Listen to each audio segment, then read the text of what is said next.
અને ઈશ્વર કૃપા આપણે કેવળ ને કેવળ યત્ન અને પ્રયત્ન કરી શકીએ, પણ એમની કૃપા હોય ત્યારે પૂજાનો પણ અધિકાર મળતો હોય છે અને આપણું મન, આપણું બુદ્ધિ છે તે સહજ રીતે શિવ તત્વમાં લાગતું હોય છે. આપણને જે આ સ્થૂળ જગત દેખાય છે, પણ શાસ્ત્ર એમ કહે છે કે સ્થૂળ જગતની પાછળ એક વિરાટ જગત, એક સૂક્ષ્મ જગત છે તે કામ કરતું હોય છે. અને સાધક કોણ? આ બધી પૂજા, આ બધા અનુષ્ઠાનો સૂક્ષ્મ જગતમાં ફેરફાર કરે. સૂક્ષ્મ જગતમાં ફેરફાર થાય ને એટલે સ્થૂળ જગતમાં ઓટોમેટિક છે એની અસર છે તે દેખાતી હોય છે. બહુ જે રેશનાલિસ્ટ હોય, બહુ બુદ્ધિશાળી હોય, ઈશ્વરને ન માનતા હોય અને એ નરી આંખે જ બધું જોઈ શકતા હોય છે, પણ જે સાધક છે એની એક એવી સૂક્ષ્મ દ્રષ્ટિ મળી ગઈ હોય કે તે બિહાઇન્ડ ધ કર્ટેન, પડદાની પાછળ પણ શું ચાલી રહ્યું છે તે જોઈ શકે છે. અને શિવ તત્વ, શિવજી એવા છે ને કે તે લોજિકનો વિષય જ નથી. ભોલે બાબા છે ને તે મેજિકનો વિષય છે. અને એટલા માટે તે શક્તિ તત્વ સુધી પહોંચવું હોય તો શિવની કૃપા હોય ત્યારે શક્તિ સુધી પહોંચી શકાય, અને દેવી માની કૃપા હોય ત્યારે શિવ સુધી પહોંચી શકાય. એટલા માટે શિવ અને શક્તિ આ બંને એક જ તત્વના બે અલગ અલગ આયામ છે. એટલા માટે જ લલિતા સહસ્ત્રનામમાં એક અદ્ભુત માતાજીનું નામ છે, શિવ શક્તૈક્ય રૂપિણી લલિતાંબિકા. શિવ અને શક્તિ આ બંનેનું કોમ્બિનેશન થાય, સમન્વય થાય ને તે તત્વને જ લલિતા તત્વ, મહાત્રિપુર સુંદરી તત્વ કહે છે. અને સરસ મજાના કાગ બાપુની પંક્તિ યાદ આવે કે શિવજી કેવા છે તો કે કોન ગયું કૈલાસ આગે અસુર અનેક થયા. કોન ગયું કૈલાસ આગે અસુર અનેક થયા. ત્યાં તો અચલ અવિનાશ ઈ કોરો ધાકોળ કાગડા. જેટલા પણ અસુરો થયા ઈ વૈકુંઠમાં ચડાઈ કરી હશે, બ્રહ્મલોકમાં ચડાઈ કરી હશે, સ્વર્ગમાં તો કરે જ તે, પણ ત્યાં તો અચલ અવિનાશ કોરો ધાકોળ કાગડા. કેવું સરસ વિશેષણ છે! કોરો ધાકોળ છે પણ ચપટી ભભૂત મેહ ખજાના કુબેર ખા. ભગવાન ભોલે બાબાની એક દ્રષ્ટિપાત, એક દ્રષ્ટિ પડી જાય ને ત્યાં છે ને એ વ્યક્તિ કુબેર જેવો છે ને સહજ રીતે વૈભવશાળી બની જાય. અને પરીઓને પેખવા દેવો કાયમ દોટું દે, પરીઓને પેખવા દેવો કાયમ દોટું દે, પણ ભેડા રાખે ભૂત કૈલાસ વાળો કાગડા. આ દુનિયામાં સુંદરતાની પાછળ બધા દોડે, કઈ ટેલેન્ટ હોય તો લોકો એને પૂજવાના, પણ જેનું કોઈ નથી ને એના શિવજી છે, એના મહાદેવ છે.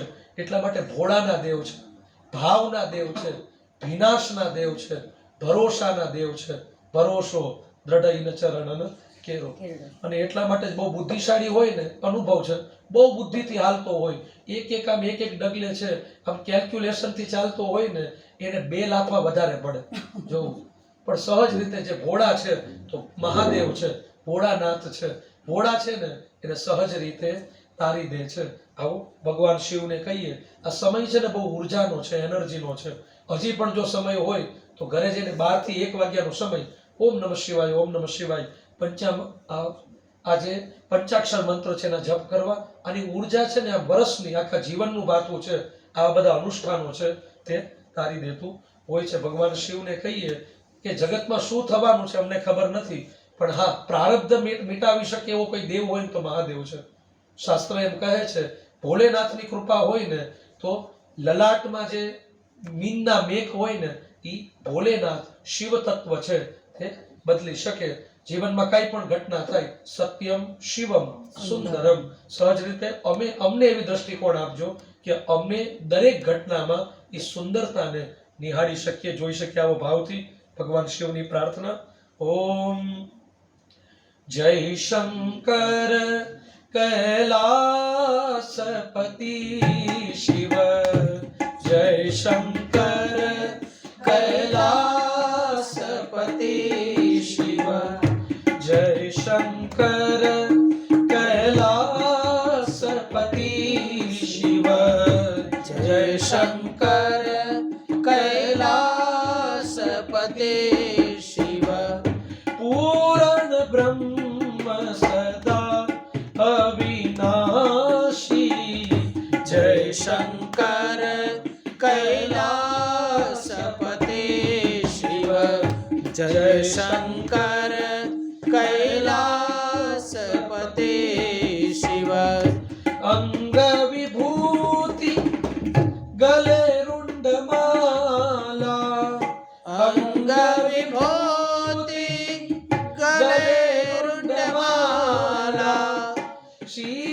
जटा जलकंग विलासी जय शंकर कैलासपते शिव जय शंकर कैलासपते